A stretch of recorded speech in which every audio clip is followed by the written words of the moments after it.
तो रोहित के वो दो फैसले जिसने सभी को हैरान कर दिया। वार्म अप मैच में क्या कर बैठे कप्तान। जी हां, वार्म अप मैच बांग्लादेश के खिलाफ खेला गया था। Nassau international cricket county stadium में मुकाबला हुआ और मुकाबला टीम इंडिया ने बड़ी आसानी से जीत लिया। लेकिन इस मुकाबले में कप्तान रोहित शर्मा ने कुछ दो ऐसे फैसले लिए जो सबकी परे से अलग थे। किसी को समझ नहीं आया कि आखिरकार ये हुआ क्या, रोहित शर्मा ऐसा फैसला कैसे ले सकते हैं। तो आपको उन दो फैसलों के बारे में बताते हैं जिसने सभी को हैरान कर दिया। यशस्वी जायसवाल को पहली बात तो रोहित शर्मा ने बाहर रखा। इसके अलावा संजू सैमसन को ओपनिंग के लिए भेजा। अब क्या संजू सैमसन के ओपनिंग पर आने से यह मान लिया जाए कि जायसवाल अब ओपनिंग वर्ल्ड कप में नहीं करने वाले।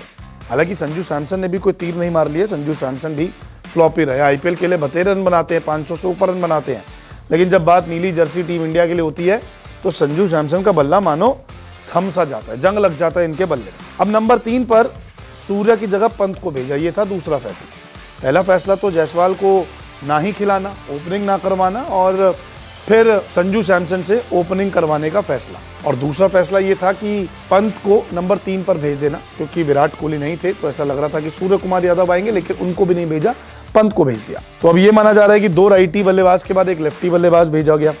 नंबर 3 पर आमतौर पर हमने एक राइटी को ही देखा है, विराट कोहली को देखा है, नहीं होते तो कभी शुभमन गिल आ जाते हैं, कभी सूर्य कुमार यादव आ जाते हैं। तो कुल मिलाकर राइटी बल्लेबाज आता है, लेकिन यहाँ पर लेफ्टी बल्लेबाज आया। तो अब क्या ये माना जा रहा है कि Virat Kohli Rohit Sharma T20 world cup में ओपनिंग करने वाले हैं। ये दोनों की ओपनिंग जोड़ी हमें देखने को मिलेगी और ऋषभ पंत नंबर 3 पर आ जाएंगे, सूर्य कुमार यादव नंबर 4 पर आ जाएंगे, पांड्या नंबर 5, नंबर 6 पर दुबे, फिर रविंद्र जडेजा और टेल। ये भी कॉम्बिनेशन हो सकता है, यानी कि 2 राइटी शुरुआत में और फिर एक लेफ्टी, फिर एक राइटी, फिर एक लेफ्टी, फिर एक राइटी।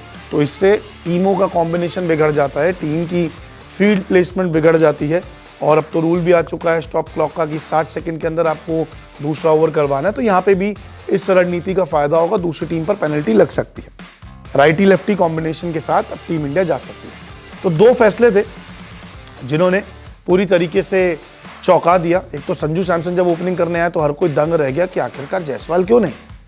फिर ये समझ आ रहा है धीरे धीरे कि शायद प्लेइंग 11 तैयार हो चुकी है, जायसवाल ओपनिंग नहीं करेंगे, विराट ओपनिंग करेंगे। और फिर एक फैसला था कि ऋषभ पंत को नंबर 3 पर उतारना। हालांकि पंत ने तो अच्छी बल्लेबाजी की और उन्होंने अपने बल्ले से हाफ सेंचुरी भी लगा दी। तो ये 2 फैसले थे जिन्होंने वार्म अप मैच में सभी को चौंका दिया। हालांकि रोहित शर्मा कह रहे कि पंत को भेजना कोई प्लानिंग नहीं थी, ये तो ऐसा लगा कि चलो आप चले जाइए, वार्म अप मैच है, इसलिए सब कुछ सही हो रहा था, तो इसलिए हमने पंत को भेज दिया। भारतीय टीम ने इस मैच में 182 रन बनाए थे पंत के हाफ सेंचुरी की बदौलत, और बांग्लादेश की टीम जो थी वो 122 रनों पर 9 विकेट के नुकसान पर ही 20 ओवर में इतने रन बना पाई और मुकाबला जो है 60 रनों से गंवा दिया। अब देखना दिलचस्प होगा कि रोहित ने जो वार्म अप मैच में फैसले लिए, क्या वो 5 जून को जब आयरलैंड के खिलाफ पहला मुकाबला होता है उसमें भी कुछ ऐसा ही देखने को मिलता है, या फिर रोहित कुछ अलग प्लान लेकर आते हैं। लेकिन आपको रोहित के 2 फैसले कैसे लगे, कमेंट सेक्शन में जरूर बताएं।